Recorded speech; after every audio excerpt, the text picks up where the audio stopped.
So during a live feed a few days ago with Thanatos, aka Matt, I unboxed a key book, if you will, Fantastic Four number 50.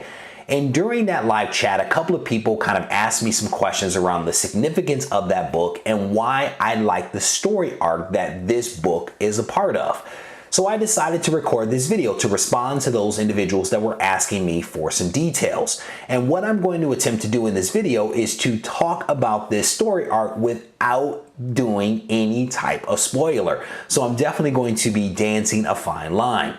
But I'm also doing this video to support C. Woodard. C. Woodard is a guy that shows up for many of our live feeds. He oftentimes comments on my videos. He has a contest going on right now, and I'm going to allow this video to serve as an entry for his contest with the hope that you guys will go and give him a follow. Now, if you want to know more about this story arc that I'm talking about, and if you want to see me dance this tightrope, stay tuned to this video.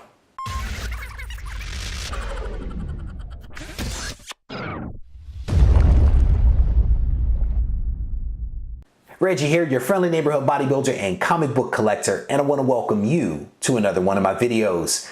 We are going to be talking about the Galactus Trilogy, as this story arc is affectionately known. This is Fantastic Four 48, 49, and 50.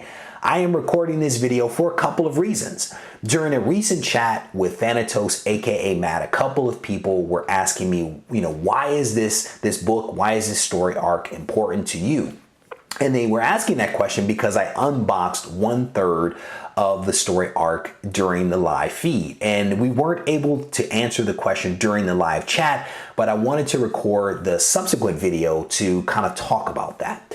The other thing is I'm recording this video to support C. Woodard. C. Woodard has a contest going on right now, and so this video will serve as an entry for his contest, and it more importantly supports people following him. So if you have time, if you have a moment, please head over and check out C. Woodard. This guy joins a lot of our live chats. He comments on a lot of our videos, and I want to support him. So if you could, please visit him and throw him a subscription. I would greatly appreciate that. All right, so back to the Galactus Trilogy. It all starts with Fantastic Four number 48, The Coming of Galactus. This is a wonderful, wonderful story written by Stan Lee, drawn by Jack Kirby. And I absolutely love this cover. The slippers in particular, I am a huge fan of. I am thinking about getting a pair myself. But the story arc starts with 48, and then it continues into 49, If This Be Doomsday. This is actually the first appearance of Galactus, second appearance of the Silver Surfer. It is also the first time that both Galactus and the Silver Surfer are on the cover. I should go back to 48 and actually say that this is the first appearance of the Silver Surfer, but he does not appear on the cover until number 49. And in fact, 49 is considered by many people to be an underrated book because it is the first appearance of Galactus and is also a cover appearance of Galactus, but also because it is the first time that the Silver Surfer is actually on a cover. Speaking of the Silver Surfer on a cover, he essentially dominates the cover of Fantastic Four number 50. This is just a gorgeous cover to me, again featuring a couple of floating heads and of course the Silver Surfer, and you can see the title here, The Startling Saga of the Silver Surfer. This, if you have not read it, is an amazing, amazing story arc. If you can buy it, I say buy it and have it in your personal collection. If you can't, for whatever reason, you may want to pick it up in a hardcover or something like that, or you can download Marvel Unlimited and read it there. That's a wonderful way to expose yourself to all kinds of stories, this story included. This story, again, written by Stan Lee, really captured my attention for several different reasons. I think Galactus is an amazing character. He is a fascinating character that could potentially be the big bad, if you will, for where the MCU is headed. But he is just also a fascinating character in that he isn't really good or evil. He's a little bit of both and maybe a little bit beyond simply thinking of things in terms of good and evil.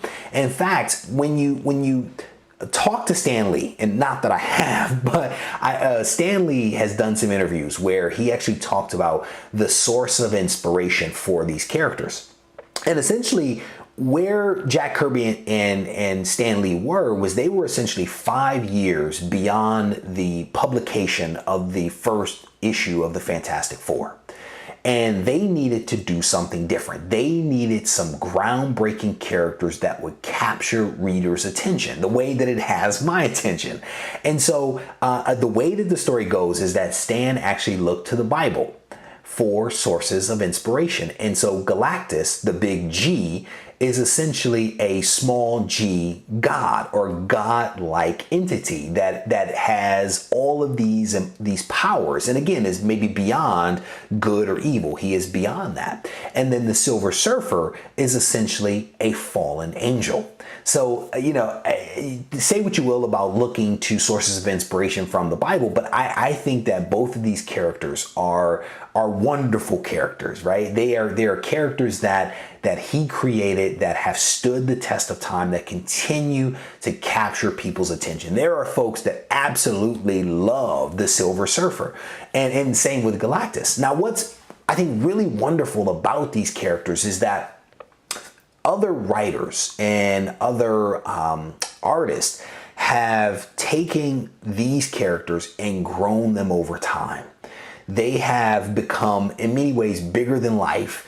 Their histories have been enhanced and added to over time, where they are now just these rich, wonderful characters that you know many of us have like grown to really appreciate.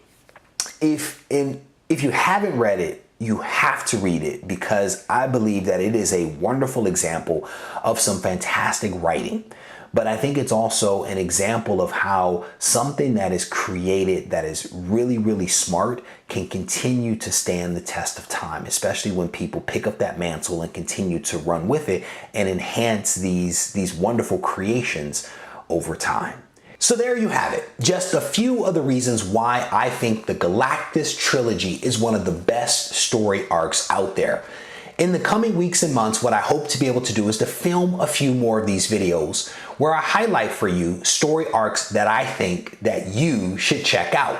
In a future video, I hope to be able to talk about this one here, Weapon X, which is an underrated story in my opinion that does not get the attention that it deserves. As a Wolverine fan, this story captivated me as a teen and is part of the reason why I think Wolverine is one of my favorite characters. If you have a chance to check out either the Galactus trilogy or Weapon X, I encourage you to do so. You may also want to check out The Amazing Spider-Man, the newest series that's being written by Nick Spencer. Nick is doing an amazing job talking about Peter Parker and Spider-Man. I think they're up to issue 3 right now, and they are doing a fantastic job both with the artwork but also with the story as well. So check those out if you have a moment.